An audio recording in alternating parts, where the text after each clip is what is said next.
రేవంత్ 2.5 ఏళ్ల చెత్త పాలనపై ఇటు బీఆర్ఎస్ వర్కింగ్ ప్రెసిడెంట్ కేటీఆర్ అయితే సవాల్ విసిరారు. కాంగ్రెస్ నేతలకు దమ్ముంటే చర్చకు రావాలని కూడా ఛాలెంజ్ చేశారు. అయితే రేవంత్ 2.5 ఏళ్ల పాలనలో రాష్ట్రం అప్పుల కుప్పగా మారింది. ఓవైపు అప్పు దొరకడం లేదంటూనే కేవలం 2.5 ఏళ్లలోనే రేవంత్ సర్కారు 4 లక్షల కోట్ల అప్పు చేసింది. సో రైట్, ఇది విషయానికి సంబంధించి మరిన్ని డీటెయిల్స్ మా ప్రతినిధి లివిల్ రెడ్డి లైవ్ ద్వారా అందించడానికి అయితే సిద్ధంగా ఉన్నారు. రైట్ లివిల్ రెడ్డి, ఆల్రెడీ తెలంగాణ భవన్ దగ్గర మాజీ మంత్రి శ్రీనివాస్ గౌడ్ కావచ్చు, ఇటు బీఆర్ఎస్ నాయకులని కార్యకర్తలు అందరూ అయితే చేరుకున్నారు. And already they are waiting to come Jupalli. So మరి ఆల్రెడీ సీన్ మరి ఎలా ఉండబోతుంది? మరి కాసేపట్లో మాజీ మంత్రులు ఇటు కేటీఆర్ హరీష్ రావు తెలంగాణ భవన్ ఉన్నారు. అయితే నిన్న ఏదైతే 10 సంవత్సరాల బీఆర్ఎస్ ప్రభుత్వం అప్పుల కుప్పగా చేసింది, దీనికి నేను సవాల్ విసురుతున్నా, తెలంగాణ భవన్లో నేను చర్చకు సిద్ధమని చెప్పేసి మంత్రి జూపల్లి కృష్ణారావు చెప్పారు. అయితే ఇదే జూపల్లి కృష్ణారావు గత బీఆర్ఎస్ ప్రభుత్వంలో 5 సంవత్సరాలు మంత్రిగా వివరించారు. అనేక సందర్భాల్లో ఈ కాంగ్రెస్ ప్రభుత్వం ప్రతిపక్షంలో ఉన్నప్పుడు, అధికారంలోకి వచ్చినప్పుడు చేసిన అబద్ధాలన్నింటినీ, అవాస్తవాలన్నింటినీ అసెంబ్లీ సాక్షిగా బట్టబయలు చేశారు అటు వర్కిపేట కేటీఆర్తో పాటు హరీష్ రావు. అయితే అనేక సందర్భాల్లో వారు ఇచ్చిన నివేదికలే మీ తప్పుల తడకగా ఉంది, కేంద్ర ప్రభుత్వం ఇచ్చిన నివేదిక ఇది, కాగ్ నివేదిక ఇది అంటూ కూడా లెక్కలతో సహా కడిగి పారేశారు. కానీ ఇవన్నీ పట్టినట్టు మళ్ళొక్కసారి కేవలం ఈ ఇచ్చిన హామీలు అమలు చేయకపోవడానికి, ఇటు రైతులు ఎదుర్కొంటున్న సమస్యలను పక్కదారి పట్టించేందుకు, ఉద్యోగస్తులు ఎదుర్కొంటున్న సమస్యలను పక్కదారి మళ్లించేందుకే వాళ్ళ ఏదైతే సవాళ్ళు ప్రతి సవాళ్ళ కార్యక్రమం చేపట్టారు. మొన్న ఏదైతే రైతు భరోసా నిధుల విడుదల నేపథ్యంలో పెద్ద ఎత్తున రేవంత్ రెడ్డి ప్రసంగంపై ఇటు తెలంగాణ వ్యాప్తంగా ఒక చర్చ జరిగింది. ముఖ్యమంత్రి హోదాలో మాట్లాడమేంటి, ఇంత హీనంగా మాట్లాడుతున్నారని చెప్పి చర్చ జరిగింది. ఇవన్నీ పక్కదారి పట్టించాలంటే ఏదో ఒకటి తెర మీద ఇవ్వాలనే ఒక ఆలోచనతో నిన్న జూపల్లి కృష్ణారావును ఉసగొల్పారు. జూపల్లి కృష్ణారావు చెప్పిన సవాల్ను బీఆర్ఎస్ పార్టీ స్వీకరిస్తుందని చెప్పేసి, దమ్ముంటే తెలంగాణ భవన్కు రండి, మేము మళ్ళీ లెక్కలతో మీకు సమాధానం చెప్తామని చెప్పారు. ఈ నేపథ్యంలోనే ఇవాళ తెలంగాణ భవన్కు వేదిక అయింది. జూపల్లి కృష్ణారావు వస్తారా లేదంటే అక్కడే ఆగిపోతారా అనేది మాత్రం వేచి చూడాల్సిన పని. ఖచ్చితంగా జూపల్లి కాదు, ఎవరు వచ్చినా మేము లెక్కలతో సహా మేము వివరిస్తాం, గత అసెంబ్లీ సమావేశాల్లోనే మేము కడిగి పారేసాం, ఇక్కడ పెద్ద లెక్కన అంటూ కూడా బీఆర్ఎస్ పార్టీ చెప్పింది. ఈ నేపథ్యంలో మనతో మాట్లాడడానికి బీఆర్ఎస్ పార్టీ నాయకుడు పల్లెరావు అన్న చెప్పండి, ప్రధానంగా వాళ్ళ ప్రతి సమస్యకు ఒక సమాధానం ఉంటుంది, ఫుల్ స్టాప్ ఉంటుంది. కానీ వాళ్ళ కాంగ్రెస్ అధికారంలోకి వచ్చే 3 నెలల ప్రతిదీ సమస్యను ఎందుకు మారుతుంది? ఇప్పుడు కాంగ్రెస్ పార్టీ ప్రభుత్వానికి, రేవంత్ రెడ్డి గారికి సమస్యని పరిష్కరించేటటువంటి నిజాయితీ లేదు, వాటిని పరిష్కరించే శక్తి యుక్తి లేదు. అది చేతగాక తన అసమర్థతని కప్పిపుచ్చుకోవటానికి, ప్రజల నుంచి వస్తున్నటువంటి తిరుగుబాటుని డైవర్ట్ చేయడానికి దిక్కుమాలినటువంటి ప్రయోగాలు చేస్తున్నాడు. పొద్దున్న లేస్తే సందర్భం వస్తే అడ్డగోలిగా ఏది పడితే అది వరలడం తప్ప, చిల్లర మాటలు చౌకబారు మాట్లాడటం తప్ప చేసేది ఏమీ లేదు. ఏం మాట్లాడిండు ఆయన, ఏం చెప్తున్నాడు? కొంచెం ఒక ముఖ్యమంత్రి కుర్చీలో కూర్చున్నందుకన్నా సరే, మీ సంగతి ఏమన్నా తర్వాత, ముఖ్యమంత్రి కుర్చీలో కూర్చున్నందుకన్నా దానికి ఉన్నటువంటి డిగ్నిటీ, డెకోరంని తగ్గించకుండా కనీసం ఓ లెక్కలన్నా కరెక్ట్గా చెప్పండి. సరే, ఒర్లితే ఒర్లినరు, అడ్డగోలిగా మాట్లాడినరు. మీ భాష, మీ బతుకు అంతే అనుకుంటుంది. తెలంగాణ సమాజం ఓ నిర్ణయానికి వచ్చింది, కానీ కనీసం లెక్కలన్నా కరెక్ట్గా చెప్పండి, చెక్ చేసుకోనని చెప్పండి, తెలియకపోతే తీసుకోనని చెప్పండి. ఇవాళ అప్పులకు సంబంధించి ఇవాళ బాజాప్తా ఈ దేశంలో అత్యున్నత చట్టసభ పార్లమెంటు. ఆ పార్లమెంటులో ఈ దేశంలో ఆర్థిక వ్యవహారాలకు సంబంధించి అత్యున్నతమైనటువంటి సంస్థ ఆర్బీఐ. ఆ లెక్కల్ని ఎప్పటికప్పుడు పరిశీలించేది కాగ్. ఈ 2 సంస్థలు కూడా తెలంగాణకు సంబంధించినటువంటి అప్పుల్ని డేట్లతో సహా చెప్పినాయి. 2014 నుంచి 2024 మార్చి 31వ తేదీ వరకు, అంటే కేసీఆర్ గారు అప్పటికి అధికారం మారిన తర్వాత కూడా ఇంకో 4 నెలలు వాళ్ళ చేతుల్లోనే ఉంది. అప్పటి వరకు తెలంగాణ రాష్ట్రానికి ఉన్నటువంటి అప్పులు ఎంత అంటే 3,50,000 కోట్లు. ఆ 3,50,000 కోట్లలో 72,000 కోట్లు ఉమ్మడి ఆంధ్రప్రదేశ్ నుంచి. అంటే మనకు 2014 జూన్ 2వ తారీఖున తెలంగాణ ఏర్పడింది. ఆ రోజు వరకు ఉమ్మడి ఆంధ్రప్రదేశ్ వారసత్వంగా ఇచ్చినటువంటి 72,000 కోట్ల అప్పులు ఉన్నాయి. ఇది కదా వాస్తవం కదా. మరి ఈ లెక్కలు అంటే ఇది లెక్కలు, కానీ పొద్దున్న లేసి ఈయనే అప్పుడు ఓసారి 5 లక్షలని మాట్లాడిండు, ఓసారి 6 లక్షలని మాట్లాడిండు, ఇవాళ 8 లక్షలని మాట్లాడుతున్నాడు. అంటే ఎంత దిక్కుమాలినట్టే. అంటే పార్లమెంట్ అంటే లెక్క లేదు మీకు, కాగంటే లెక్క లేదు, ఆర్బీఐ అంటే లెక్క లేదు. ఏ సంస్థ అధికారికంగా దానికి అప్రాప్రియేటు అత్యున్నత సంస్థలు, ఏదో చిన్నది కాదు. రాష్ట్రానికి వచ్చేసరికి ఇక్కడ సెస్ ఉన్నది. సెస్ అనేది ఇవాళ ఆర్థిక వ్యవహారాలకు సంబంధించి centre for economic and statistics society అది దానికి సంబంధించి ఉన్నాయి. ఇవన్నీ కూడా ఎప్పటికప్పుడు ప్రతి డేటాని అధికారికంగా వెబ్సైట్లో ఉంటాయి. ఊరికనే వేగ్గా ఉండదు, గాలికి ఆయన ఉరిలినట్టుగా మీరు నేను రాసుకునేది కాదు. ఇవాళ బాజాప్తా మేము కానీ, కేటీఆర్ గారు కానీ, కేసీఆర్ గారు కానీ, హరీష్ రావు గారు కానీ ప్రతి ఒక్కరం బాజాప్తా అధికారికంగా ఏం చెప్పిందో అధికారికంగా లెక్కలు చెప్తున్నాం, ఆర్బీఐ లెక్కలు చెప్తున్నాం, డాక్యుమెంట్స్ సహా. సెస్కు సంబంధించి సెస్ ఏం చెప్పిందో చెప్పేసి చెప్తున్నాం. కానీ వీళ్ళు మాట్లాడే దగ్గర దేనికైతే మాట్లాడుతారో ఒక్కదానికైనా ఒక అధికారికంగా మాట్లాడేటటువంటి ఒక అధికారికంగా కుర్చీలో కూర్చున్నటువంటి వాళ్ళు, ఏమి వీళ్ళు ప్రభుత్వాన్ని నడుపుతున్నటువంటి వాళ్ళు, ప్రైవేట్ సైన్యం నడపట్లే, ప్రైవేటు మాఫియా నడపట్లే.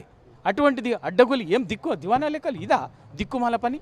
ఎందుకు అంటే మీరు గతంలో అనేక చర్చా వేదికల్లో మీరు చెప్పారు, అటు హరీష్ రావు చెప్పారు, కేటీఆర్ చెప్పారు, అసెంబ్లీ సాక్షిగా బట్టబయలు చేశారు, బట్టిని కడిగి పారేశారు. కానీ వాళ్ళ మళ్ళీ పదే ఒక కాకి లెక్కలని చెప్పడం కావచ్చు. అయినప్పటికీ గత బీఆర్ఎస్ ప్రభుత్వం తీసుకొచ్చిన అప్పుకు ప్రతిరూపాలు వాళ్ళ అనేకంగా కనిపిస్తున్నాయి. కానీ ఎందుకు కాంగ్రెస్ ప్రభుత్వం ఈ తరహా వ్యవహరిస్తుంది? కాంగ్రెస్ ప్రభుత్వం ఇవాళ 4 లక్షల కోట్లు తీసుకొచ్చింది, ఎక్కడ ఏం కనిపిస్తలేదు, ఎట్లా చూడొచ్చు? లివిల్ గారు కేసీఆర్ గారు తెచ్చింది 2,80,000 కోట్ల అప్పు. ఆ 2,80,000 కోట్లకు ప్రతి పైసాకు లెక్క ఉంది, ప్రతి పైసాకు లెక్క ఉన్నది. ఇవాళ కాళేశ్వరం ప్రాజెక్టు 94,000 కోట్లు కనిపిస్తుంది. పాలమూరు రంగారెడ్డి 30,000 కోట్లు ఖర్చు చేసింది. మిషన్ భగీరథ, మిషన్ కాకతీయ, 30 ప్రభుత్వ మెడికల్ కాలేజీలు, ప్రతి జిల్లాకు కొత్త కలెక్టరేట్లు, 1000 గురుకుల పాఠశాలలు, 4,000 మెగావాట్ల శక్తి సామర్థ్యంతో Yadadri power project, Manuguru power project. ఇట్లా అంటే ఆ రోజు 7,000 మెగావాట్ల ఉత్పత్తి సామర్థ్యం కలిగినటువంటి పవర్ జనరేషన్ ఉంటే తెలంగాణ ఏర్పడే నాటికి ఇవాళ 23,000 మెగావాట్ల ఉత్పత్తి శక్తి సామర్థ్యానికి వచ్చేసింది. ఇంత ఇవాళ ఒక అద్భుతమైనటువంటి మౌలిక సీతారామ ప్రాజెక్టు, చెప్పుకుంటా పోతే ఒక Sammakka Sarakka project, secretariat, Pragathi Bhavan, command and control కళ్ళ ముందు కనిపించేటట్టు ఇవన్నీ కూడా ఇవి ఒక్కటి కాదు. ఏది తీసుకున్నా కూడా ఏ సెంటర్లో నిలబడి హైదరాబాద్లోనో రాష్ట్రంలోనో ఏ మూలనో ఏ సెంటర్లో నిలబడి చూసినా కూడా 9.5 సంవత్సరాల్లో ఏం జరిగిందనేది కళ్ళ ముందు కనిపిస్తుంది. వాళ్ళ రైతు బంధు 11 దఫాలుగా ఈ దేశంలో ఎవడు ఏ ప్రభుత్వం కూడా 29 రాష్ట్రాల్లో ఎవరు చేయనటువంటి సాహసం.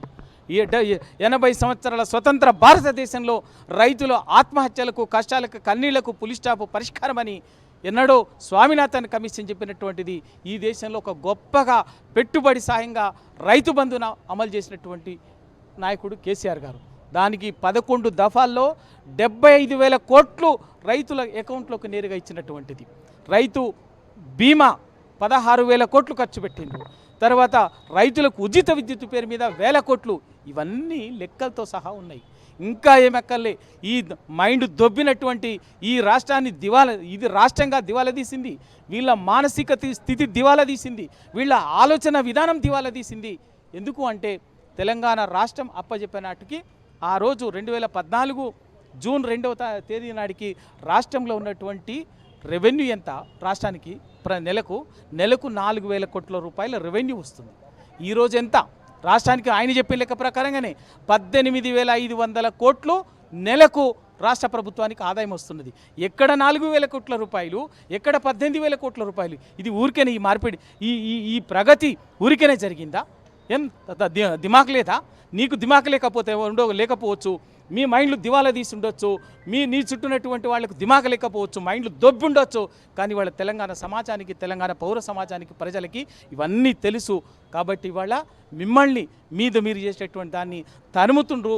దానికి తప్పించుకోవడం కోసం ఈ దిక్కుమాలినటువంటి డైవర్షన్ పాలిటిక్స్ చేస్తున్నారు.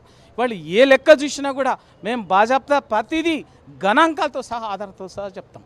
ప్రతిదీ గణాంకంతో సహా ఆధారం చెప్తాం. ఆ రోజు తెలంగాణ వచ్చే నాటికి జిఎస్డిపి ఎంత అంటే రాష్ట్ర జిఎస్డిపి 3,70,000 కోట్లు, 4 లక్షల లోపు ఉన్నది.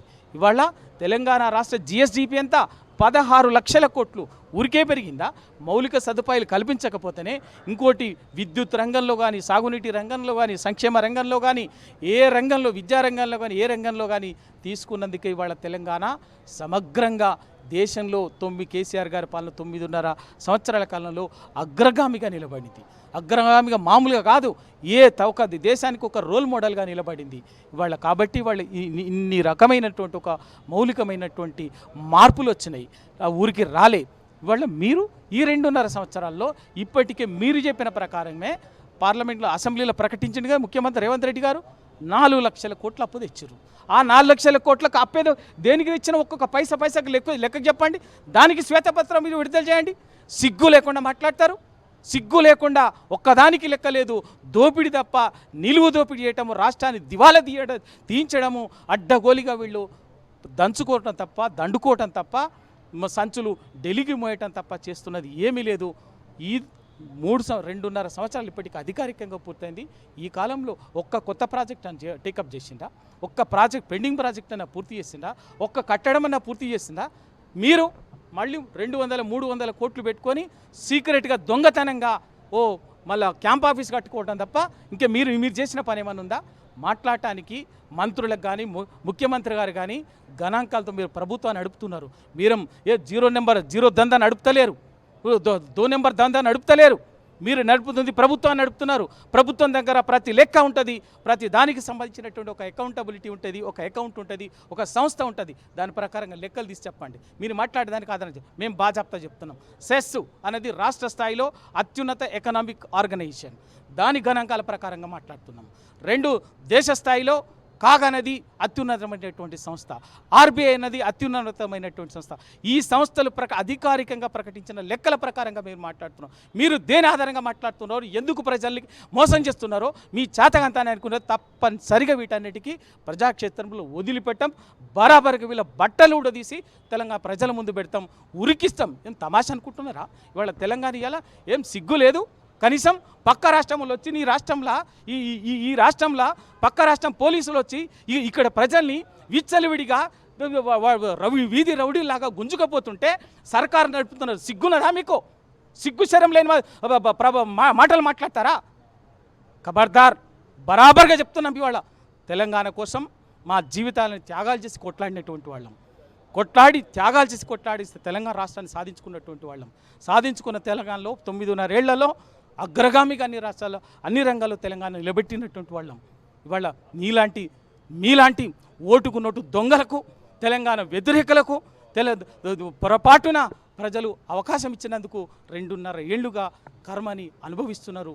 ఆ కర్మకు ఎప్పుడు విముక్తి కలుగుతుందా అని ప్రజలు ఎదురు చూస్తున్నారు. దాన్ని తప్పించుకోవటం కోసము ఈ దిక్కుమాలినటువంటి ఈ సందర్భం వచ్చినప్పుడు అడ్డగోలికి వరలుడు తప్ప ఇంకేం లేదు. వాటన్నిటికీ వడ్డీతో సహా మూల్యం చెల్లించుకోవాల్సి ఉంటుంది. అన్న మీరు చెప్పండి, వాళ్ళ ప్రధానంగా ఆనాడు సవాల్ విసిరి వెనకకి వెళ్ళిపోయారు రేవంత్ రెడ్డి. కొడంగల్ ఓడిపోతే రాజకీయ సన్యాసం అన్నారు, వచ్చి వెంటనే మల్కాజ్గిరి పార్లమెంటుకు పోటీ చేసి ఎంపిక గెలిచారు. అంటే వాళ్ళ సవాళ్ళన్నీ ఇట్లే ఉంటాయి అనుకోవచ్చా? గత 2.5 సంవత్సరాల నుంచి వెళ్ళి ఈ కాంగ్రెస్ ప్రభుత్వం వచ్చి ఎన్నో సవాళ్ళు విసిరిండ్రు, ప్రజలకు ఎన్నో వాగ్దానాలు చేసిండ్రు. కాంగ్రెస్ పార్టీ అంటేనే ఉత్తుత్త సవాళ్ళు విసరడం, పాలిటిక్స్ అంతా అంటే పబ్లిక్ని అంతా డైవర్ట్ చేయడమే తప్ప ఏముండదు. ఒక్క పని కూడా చేయరు వాళ్ళు. రేవంత్ రెడ్డి మరి 2.5 సంవత్సరాలైంది ముఖ్యమంత్రి అయి, మరి ప్రజలకు ఎన్ని వాగ్దానాలు ఇచ్చిండు. మరి దొంగ వాగ్దానాలు చేసి ప్రభుత్వంలోకి వచ్చి ముఖ్యమంత్రి అయి గద్దె కూర్చొని మరి ఎవరికి ఏం పని చేసిండ్రు? ఇప్పటి వరకు ఏ ఒక్క పని చేసింది లేదు. ఎప్పుడు చూడు మరి 10 సంవత్సరాలు కేసీఆర్ గారు దేశంలోనే చెప్పుకునే విధంగా మరి ముఖ్యమంత్రిగా ఉన్నప్పుడు ఎన్నో సంక్షేమ పథకాలు తీసుకొచ్చి దేశంలోనే మన రాష్ట్రాన్ని మరి పెద్దరికంగా పెట్టిండు. మొత్తం దేశంలో ఎక్కడే కానీ మన రాష్ట్రం అంటే ఆదర్శంగా తీసుకునేది డెవలప్మెంట్ విషయంలో. అది ఓర్వలేక ఈ కాంగ్రెస్ పార్టీ వాళ్ళు ఈ ముఖ్యమంత్రి ప్రజలకిచ్చిన వాగ్దానాలని డైవర్ట్ చేయడానికి వాళ్ళకు చేతగాక, వాళ్ళు ప్రభుత్వాన్ని నడపలేక ఎప్పుడు చూడు కేసీఆర్ గారిని తిట్టడమో, కేటీఆర్ గారిని తిట్టడమో, హరీష్ రావు గారిని తిట్టడమో, లేకపోతే బీఆర్ఎస్ నాయకులను తిట్టడము, ఇదొకటే తిట్టుకుంటూ 2.5 సంవత్సరాలు వాళ్ళ ప్రయాణం జరిగింది. ప్రజలందరూ గుర్తుపట్టినారు, సవాళ్ళు విసురుతున్నారు. నిన్న మొన్న జూపల్లి కృష్ణారావు ఒక సవాల్ విసిరిండు. ఆయనది ఏం సవాలో ఏమో అర్థమైతలేదు. మరి ముఖ్యమంత్రి చెప్తున్నాడా, ఆయన ప్రభుత్వంలో ఎంతమంది ఉండే, ఇక్కడ కూడా అన్ని చూసిన వాడే. మరి తెలంగాణను ఎంత డెవలప్ చేశారనేది చాలా దగ్గర నుండి చూసిన వ్యక్తి. మరి ఆయన కృష్ణారావు గారికి, జూపల్లి కృష్ణారావు గారికి ఈ మధ్యన మరి స్థిమితం లేకుండా మాట్లాడుతున్నాడు. మరి ఇక్కడ వచ్చి మరి ఇక్కడ అన్నం తిన్నవాడు, ఇక్కడ కూడా పొజిషన్ తీసుకున్నవాడు. ఇష్టానుసారంగా జూపల్లి కృష్ణారావు మాట్లాడితే ఖబర్దార్ కృష్ణారావు, నీ గురించి మాకు తెలుసు, నువ్వు ఎక్కడెక్కడ ఏం చేసినావు మాకు తెలుసు, నీ భూదందాలు మాకు తెలుసు, ఇప్పుడు జరిగే భూదందాలు మాకు తెలుసు, మీ అందరి విషయాలు కూడా మా దగ్గర ఉన్నాయి, ప్రజల్లో తప్పకుండా పెడతాం, మీ సంగతి ఏందో చూస్తామని చెప్పి హెచ్చరిస్తున్నాం.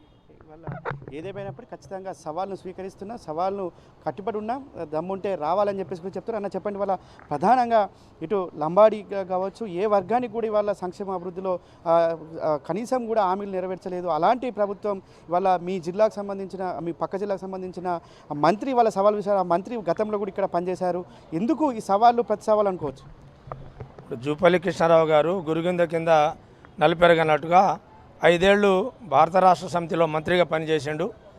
ఇక్కడ స్వర్ణయుగం లాగా 10 సంవత్సరాలు కేసీఆర్ గారి నాయకత్వంలో దళితులు కావచ్చు, గిరిజనులు కావచ్చు, బలహీన వర్గాలు కావచ్చు, మైనార్టీలు కావచ్చు, ఇవాళ ఎంతో సంక్షేమం జరిగింది. 1000 గురుకులాల్లో పేద పిల్లలు ఇవాళ బ్రహ్మాండంగా చదువుకున్నారు. ఇలా గురుకులాలన్నీ నిర్వీర్యం చేస్తూ ఉన్నాడు. సంక్షేమంలో ₹1 కూడా ఇలా ఏ కార్పొరేషన్ చూసినా, ఆ ట్రైకార్ చూసినా, ఎస్సీ కార్పొరేషన్ చూసినా, బీసీ కార్పొరేషన్ ఎక్కడ చూసినా కూడా ₹1 నిధులు లేవని చెప్పి సాక్షాత్తు వాళ్ళ పార్టీ తరఫున నియమించబడ్డ కార్పొరేషన్ చైర్మన్లే చెప్తా ఉన్నారు.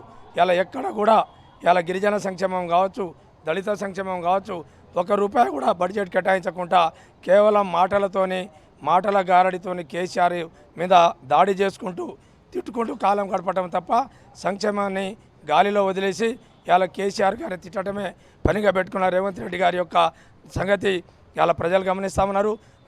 రావటమే లగచర్లలో గిరిజనుల భూములు కాజేయడానికి ప్రయత్నం చేసిండు.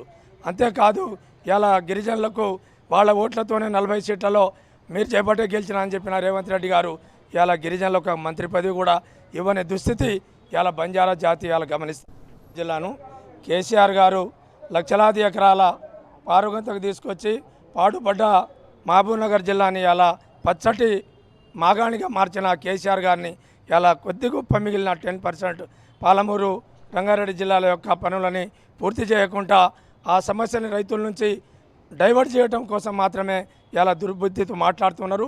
ఇలా మొత్తం విషయాలు జూపల్లి కృష్ణారావు గారికి తెలిసి కూడా కేవలం ముఖ్యమంత్రి గారి యొక్క మన్ననలు పొందడం కోసం, లేకపోతే వాళ్ళ కాంగ్రెస్ పార్టీ అందులో మనుగడ సాగించడం కోసం మాత్రమే బీఆర్ఎస్ మీద ఇలా తప్పుడు ఆరోపణలు చేసి ఏదో నేను వస్తున్నా అని చెప్తుండు.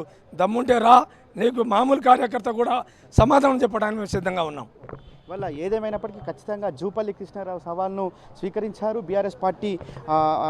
అటు హరీష్ రావు కావచ్చు, కేటీఆర్. అయితే మనతో మాట్లాడడానికి జూపల్లి కృష్ణారావు నియోజకవర్గానికి సంబంధించిన కొల్లాపూర్ మాజీ ఎమ్మెల్యే అన్న చెప్పండి, ప్రధానంగా జూపల్లి కృష్ణారావు గత 5 సంవత్సరాలు బీఆర్ఎస్ పార్టీలో పనిచేశారు. తర్వాత మీరు ఎమ్మెల్యేగా అనేక అభివృద్ధి కార్యక్రమాలు చేశారు. కానీ వాళ్ళు అవన్నీ పట్టినట్టు ఎందుకు ఈ తరహా ఛాలెంజ్ చేశారు? అనేక సమస్యలకు మీరు ఛాలెంజ్ ఇస్తే కనీసం కూడా నియోజకవర్గంలో చర్చకు రాని జూపల్లి వాళ్ళు తెలంగాణ వస్తాడు అన్న దానికి వెనుక అర్థమైంది.